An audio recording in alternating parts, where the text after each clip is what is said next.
자녀 세대가 견고하게 세워지고 청년들이 일어나고 꿈을 꾸고 온 세상을 믿음으로 다니고 또 우리 어린 자녀들이 요셉과 다니엘처럼 하나님을 경외하는 자들로 그렇게 구별되게 일어나고, 그래서 이 나라를 다음 세대에 이끌어가는 지도자와 우리 교회를 이끌어가는 귀한 지도자들이 우리 참사랑 교회를 통해서 길러지고 자라고 일어나게 되어지기를 축복합니다.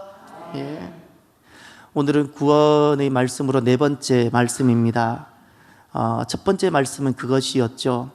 인생에 있어서 가장 가치 있고 중요한 것은 무엇일까? 돈일까? 무엇일까? 건강일까? 구원인 줄 믿으시기를 바랍니다. 구원 바로 생명입니다. 구원이 가장 중요한 것입니다. 가장 가치 있는 것입니다. 실은 사업하다가 실패한 것이 망하는 것이 아닙니다. 속지 마십시오. 몸이 좀 병드는 것도 망하는 것 아닙니다. 속지 마십시오. 대학 합격하지 못한 것도 망하는 것 아닙니다. 속지 마십시오.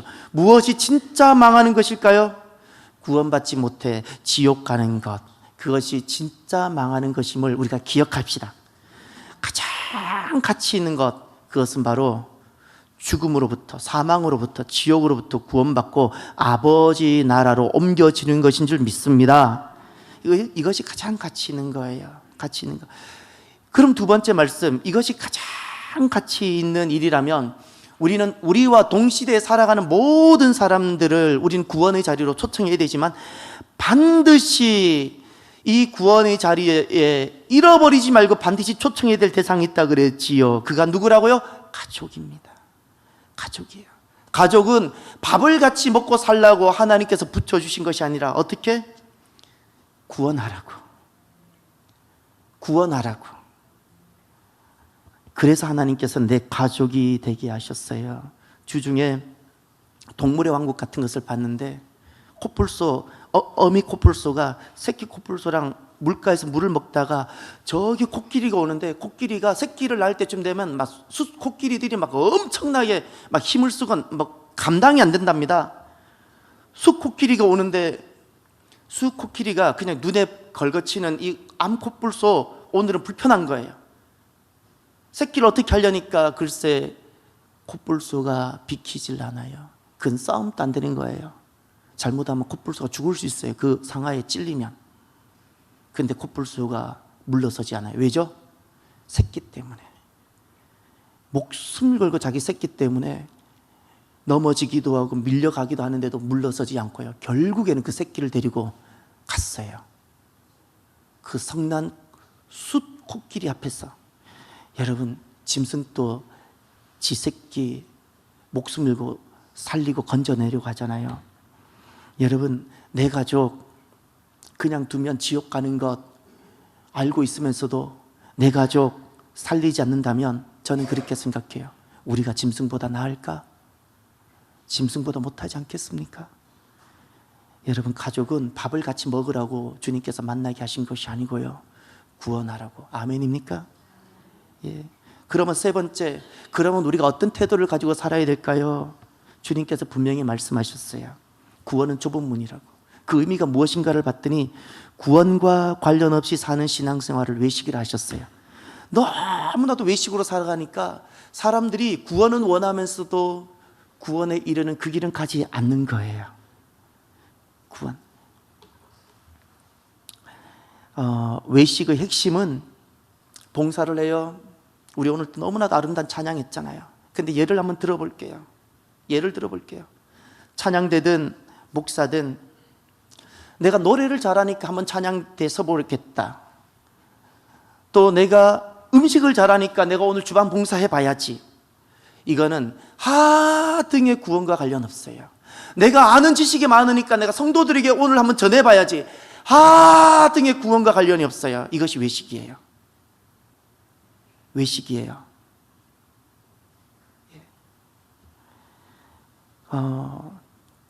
우리가 주님께서 분명히 좁은 길이라고 말씀하셨던 것은요, 사람이 원하지 않는다는 것이 아니고요, 사람은 원하지만 그 길 가지 않는다는 거예요. 이 말씀 우리가 두렵고 떨림으로 받아요. 그 길 가지 않는다고 했어요. 그 길 가지 않는다고. 그래서 우리가 구원을 이루고자 우리가 그런 태도를 가지자고, 좁은 문으로 가는 그 길 가자고 우리가 결심했어요. 그러면 우리의 삶의 목표가 어떻게 되어져야 할까요? 오늘은 그 말씀이에요. 네 번째 말씀. 그러면 먼저 오늘 본문 9절을 볼까요? 오늘 본문 9절 함께 보시겠습니다. 하나님이 우리를 세우심은 노하심에 이르게 하심이 아니요 오직 우리 주 예수 그리스도로 말미암아 구원을 받게 하려 하심이라. 아멘. 다 같이 구원을 받게 하심이라. 아멘.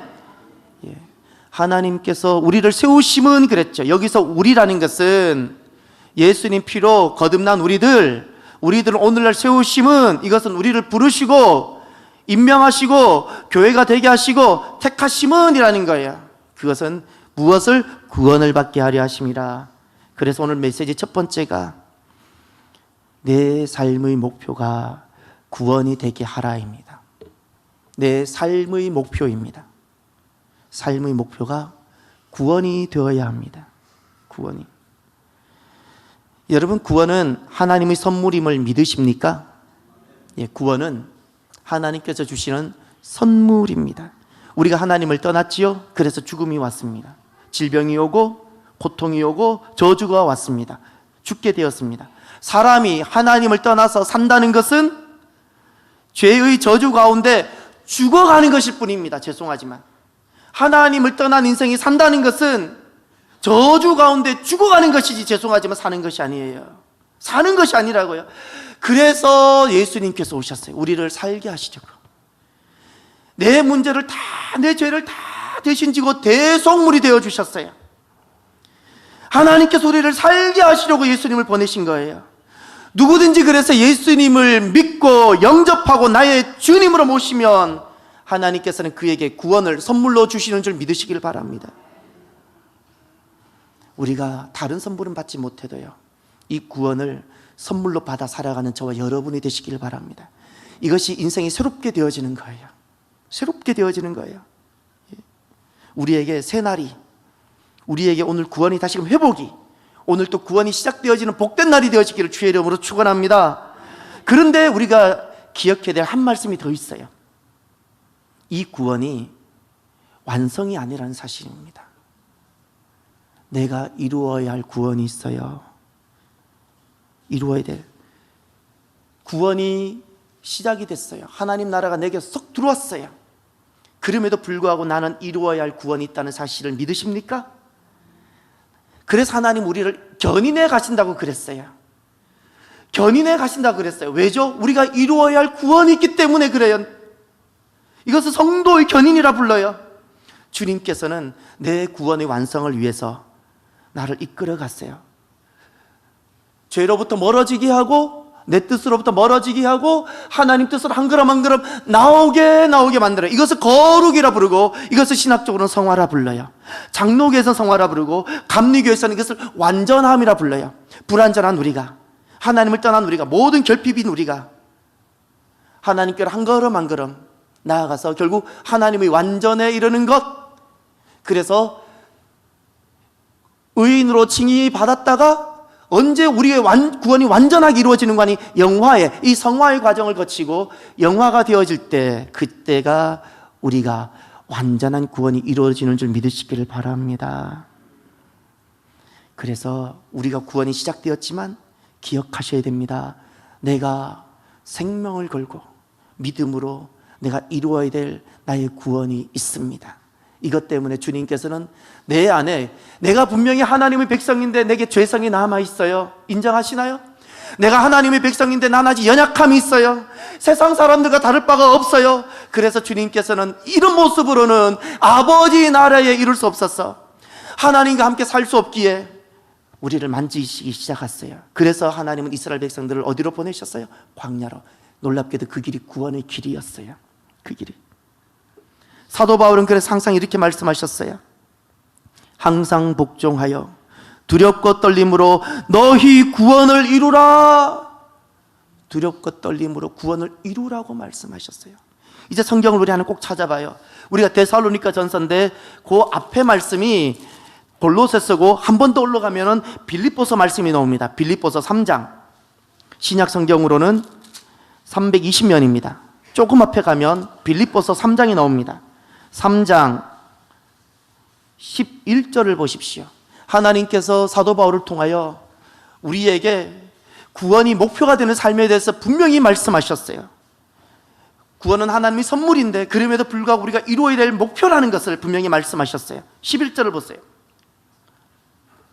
어떻게 해서든지 죽은 자 가운데서 무엇에 이르려 한다? 부활에 이르려 한다. 부활이 다시 사는 거예요. 신학적으로 이것을 구원이라 불러요. 다시 부활에, 생명에 이르려고 한다는 거예요. 그래서 12절, 내가 이미 얻었다 함도 아니요 온전히 이루었다 함도 아니라 오직 내가 그리스도 예수께 잡힌 바 된 그것이 무엇이에요? 부활이요 생명입니다. 구원이에요.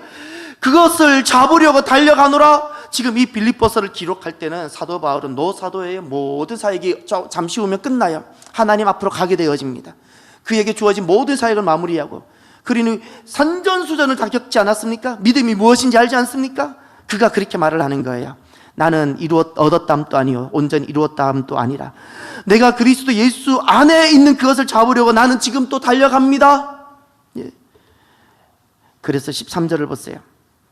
형제들아, 나는 아직 내가 잡은 줄로 여기지 아니하고 오직 한 일, 즉 뒤에 있는 것은 잊어버리고 앞에 있는 것을 잡으려고 어떻게? 표대를 향하여 그리스도 예수 안에서 하나님이 위에서 부르신 부르심의 상을 위하여 어떻게? 달려가노라. 이것이 천국을 향해서, 내가 이룰 구원을 향해서 달려가는 자의 모습입니다. 달려가는 자. 구원이 삶의 목표가 되게 하십시다. 예. 지금 오늘날 내가 사는 삶의 모든 삶의 모습이 구원을 이루기 위한 이유가 되기를 바랍니다. 오늘 우리가 참사랑 교회 속에서 수많은 교회가 있는데, 오늘 내가 참사랑 교회에서 내가 신앙생활하는 이유는 나의 구원을 이루기 위한 하나님 부름으로 내가 믿고, 내가 이곳에 있는 이유는 내가 찬양을 잘하기 때문에, 이곳이 어떠하기 때문이 아니라 무엇 때문에? 구원 때문이라고 고백하게 되시기를 바랍니다. 내 모든 삶의 이유가 구원이기를 바랍니다. 구원. 그래서 여러분, 저와 여러분들은 오늘 내 삶의 구원을 위해서 나는 오늘 걷고 있어야 합니다. 믿습니까? 나는 내 삶의 구원을 위해서, 내가 시작되어진 이 구원을 내가 완전하게 이루기 위해서 나는 오늘 가정 속에서 내가 걷고 있는 것이고, 내가 믿음의 공동체를 이루어서 내가 솔로 역정하면서 걸어가고 있는 것입니다. 구원이 삶의 목표가 되면 우리가 이 땅에서 우리가 만나게 되어지는 나를 낙심하게 하는 많은 것들을 우리는 이길 수 있을 줄 믿습니다. 그럼 두 번째, 구원이 내 삶의 목표가 된 사람의 모습은, 구원이 목표가 되어서 사는 삶의 모습은 어떠할까요? 10절을 보시길 바랍니다. 오늘 본문 10절입니다. 10절은 우리가 다 같이 보시겠습니다. 예수께서 우리를 위하여 죽으사 우리로 하여금 깨어 있든지 자든지 자기와 함께 살게 하려 하셨느니라. 아멘. 구원이 목표인 삶의 모습을 보니 무엇이라고요? 예수님과 함께 사는 거라고 말씀하셨어요. 아멘입니까? 그래서 오늘 두 번째 우리에게 주시는 주의 메시지, 하나님 말씀, 예수님과 함께 사는 새 삶이 되라 입니다. 아멘입니까? 예수님과 함께 사는 새 삶이에요. 오늘날 우리가 처하고 있는 삶은 이제 많은 삶의 형태가 변화가 됐어요. 국내에 체류하고 있는 외국인, 국내 체류 외국인 금년도 4월 기준으로 얼마일까요? 놀랍게도 250만 명을 막 넘었대요.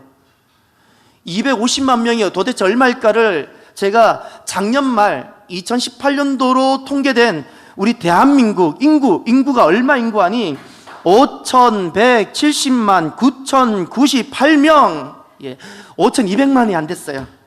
5,170만 9,098명이 작년 기준으로 우리 대한민국, 해외에 있는 동포까지 아마 포함됐을 거예요. 우리 국적을 가지고 있는 사람들. 그 중에 250만 명이 이제는 외국인이에요. 전에는 우리는 한 민족이라 그랬어요. 한 언어를 쓰고 우리는 한 핏줄을 가진, 우리는 한 민족이라 그랬는데 우리는 다 형제예요. 그런데 이제는 그렇게 형제로서만 살 수 없게 됐어요. 우리는 또 다른 사람과 나그네, 또 누군가 우리에게 온 나그네와 함께 살게 되었어요.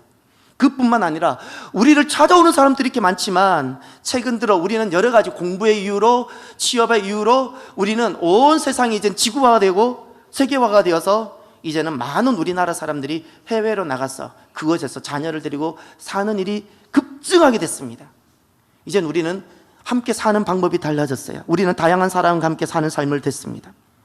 저는 그러면서 이렇게 사는 방식이 많이 달라진 이 시대에 저는 교회를 생각했어요. 이번 주 오늘 말씀을 생각하면서 딱 이 자리에 앉아서 교회를 생각하는데 눈물이 막 나면서 세 가지를 고백하게 됐어요. 하나님, 교회를 세워주십시오. 11년을 맞이하고 위기가 있었고 그때마다 하나님의 놀라운 은혜로 이렇게 교회가 여기까지 오게 해주신 것 감사합니다.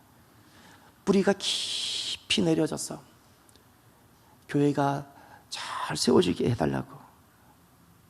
그리고 이어서 하나님께서 제 마음에 딱 주시는 마음이 하나님, 성도들이 복을 많이 받게 해달라고. 그 마음이 막 넘쳐나는 거예요. 하나님께서 주시기를 원하시는 마음이라고 믿어요. 그리고 나서 마지막으로 이 마음이 생겼어요. 하나님, 저나 성도들이나 우리가 이 길 걸어가는데 행복하고 기쁘고 감사해서 가는 신앙의 길이 되게 해달라고. 부죽간에 끌려가는, 마지못해 끌려가는 소가 아니라 내가 기뻤어, 내가 자원했어, 내가 이곳에서 내가 하나님을 만나기에 내가 가는 길이 되게 해달라고. 여러분, 저는 제가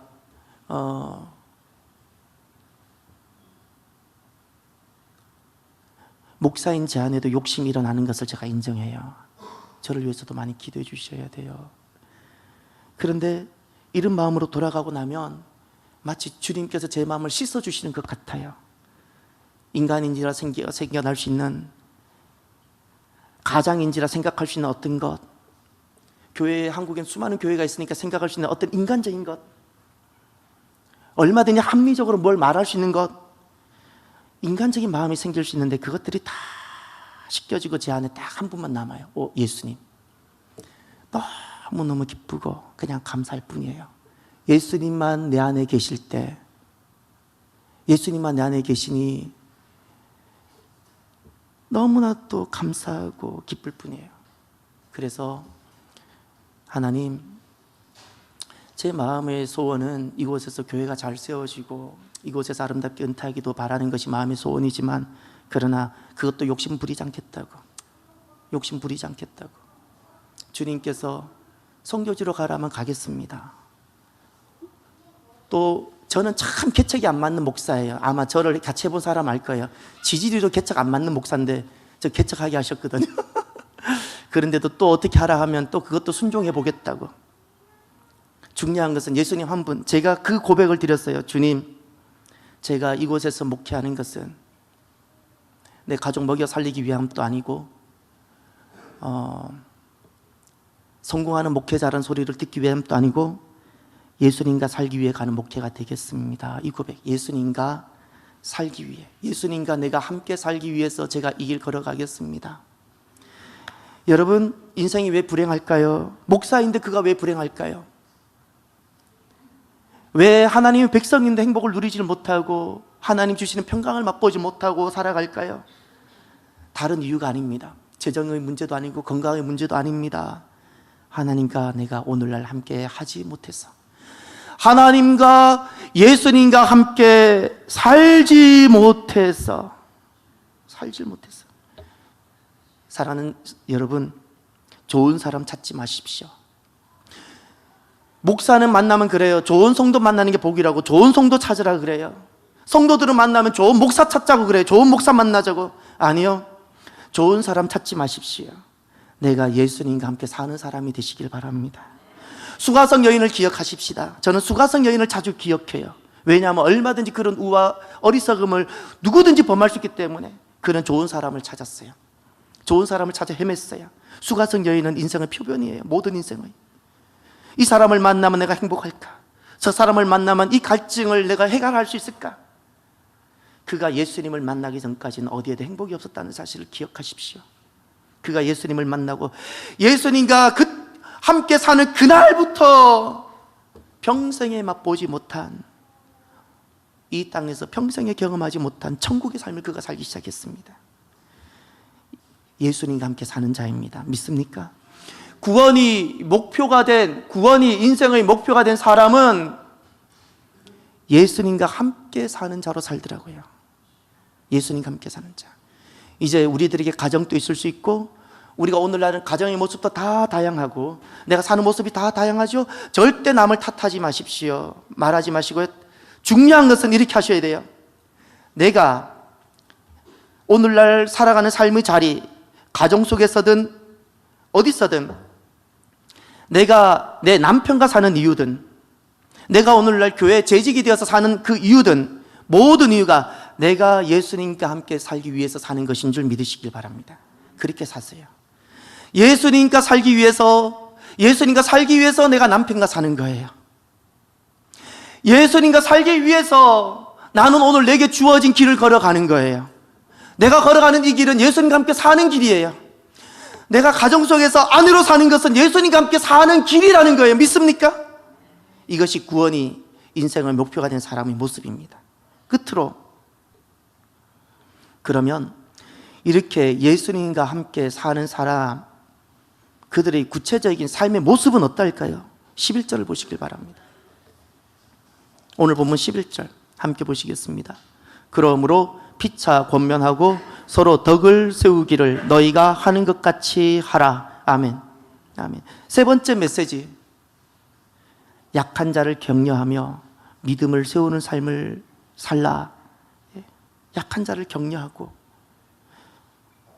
믿음을 세우는 삶을 살라입니다. 이것이 예수님과 함께 사는 구원이 목표인 사람의 삶의 구체적인 모습입니다. 구체적인 모습. 사람을 봅니다. 곁에 있는 사람을 돕고 싶고 그들의 믿음을 세우고 싶은 거예요. 오늘 본문 또 보십시오. 오늘 본문 피차 권면하고 그랬죠. 이 권면이라는 것은 격려하고 위로하고 용기를 북돋워 준다는 거예요. 누구를? 약한 자를. 믿음이 약한 자를. 얼마 전에, 한 2달 전이에요, 제가 개인적으로 어떤 일이 있어서 어느 곳을 방문했는데, 지금 우리나라에는 좁은 땅에 차는 많아졌기 때문에 어느 건물도 그 건물이 원하는 만큼 찾아오는 사람들만큼 주차장을 다 확보한 곳은 어디에도 없다고 저는 봅니다. 어느 큰 회사도 없어요. 그래서 보통 회사 직원들은 차를 회사에 못 갖고 들어가죠. 주차할 곳이 없으니까. 그것도 그랬어요. 그래서 보통 요즘은 어떻게 주차하냐면, 건물에 차가 만차가 되면 밖에서 대기하고 있다가 한 대 빠지면 들어가고, 요런 문화가 생겼지요. 그죠? 요것이 이제 보편적인 문화예요. 법은 아닌데 사람들이 관용하는 보편적인 문화가 생겼어요. 그날 제가 갔는데 주차가 만차인 거예요. 거기는 관리인도 없어요. 주차가 만차가 돼서 제가 비상 깜빡이를 놓고 제가 자리가 비면 들어가려고 5분 10분을 기다리고 있었는데 뒤에서 차가 왔어요. 비켜달라는 거예요. 그런데 주차장으로 가는 것은 이렇게 디귿자로 구부러져서 여기가 주차장이고 그냥 바로 가도 돼요. 그래서 제가 그랬어요. 아, 선생님, 지금 자리가 없습니다. 주차하시려면 기다리셔야 됩니다. 아니면 만약에 주차장이 없으니까 그냥 가시려면 바로 가셔도 됩니다. 그랬더니 나는 이 길로 가겠다는 거예요. 이 길로. 욕을 얼마나 바가지로 먹었는지, 왜 길을 막고 있냐고. 저는 참 두려워요. 어느 날 교회를 갔는데 그 사람이 앉아 있을까 봐. 난 너무나도 두려워요. 왜냐하면 너무나도 멀쩡하고 신사처럼 보였거든요. 얼마나 말을 함부로 하고 사진을 찍어서 경찰에 신고하겠다는 거예요. 그래서 제가 차를 다 빼드렸어요. 아마 저 그날 다른 데 갔을 거예요. 왜 사람들이 이렇게 무례하고 왜 사람들이 이렇게 박절할까요? 인생의 목표가 구원이 아니기 때문에 그래요. 예수님과 함께 사는 것이 목표가 아니니까. 예수님과 함께 사는 것이 목표가 아닌 사람들은요, 사람 우습게 봅니다. 물질이 중요한 거예요. 돈 앞에 고개 숙이지 사람 우습게 여겨요. 왜냐하면 예수님과 함께 사는 것이 목표가 아니기 때문에. 구원이 목표인 사람은 예수님과 함께 살고요. 내가 예수님과 함께 살기 위해서 남편과 살고, 내가 예수님과 함께 살기 위해서 아내와도 살고, 내가 예수님과 함께 살기 위해서 내가 자녀도 돌보는 거예요. 다 예수님과 함께 사는 것이에요. 사람 사랑합니다. 성품이 좋아서 사랑하는 것 아니고요. 내가 예수님과 내가 함께 살고 싶어서 내가 사랑해보고 내가 섬기고 내가 그의 구원을 위해서 내가 살아가게 되는 줄 믿으시기를 바랍니다. 이것이 믿음이에요. 믿음. 사랑하는 성도 여러분, 저와 여러분들에게 있어서 인생의 목표는 무엇입니까? 구원이 되시기를 바랍니다. 예수님과 함께 사는 것, 내가 누구와 함께, 사람과 함께 사는 것이 인생의 목표가 아니고 낙이 아니고요, 예수님과 함께 사는 것이 내 인생의 목표고, 그래서 내게 곁에 있는 사람들을 내가 사랑하고 섬기는 구원이 목표인 삶을 살아가는 저와 여러분이 되기를 주의 이름으로 축원합니다. 기도합시다. 오늘 나에게 주신 말씀을 가슴에 새기시길 바랍니다. 내 인생의 목표는 무엇인가를 돌아보시길 바랍니다. 나는 예수님과 함께 살기 위해서 나는 어떤 삶을 살아가고 있는가를 돌아보시길 바랍니다. 함께 기도합시다.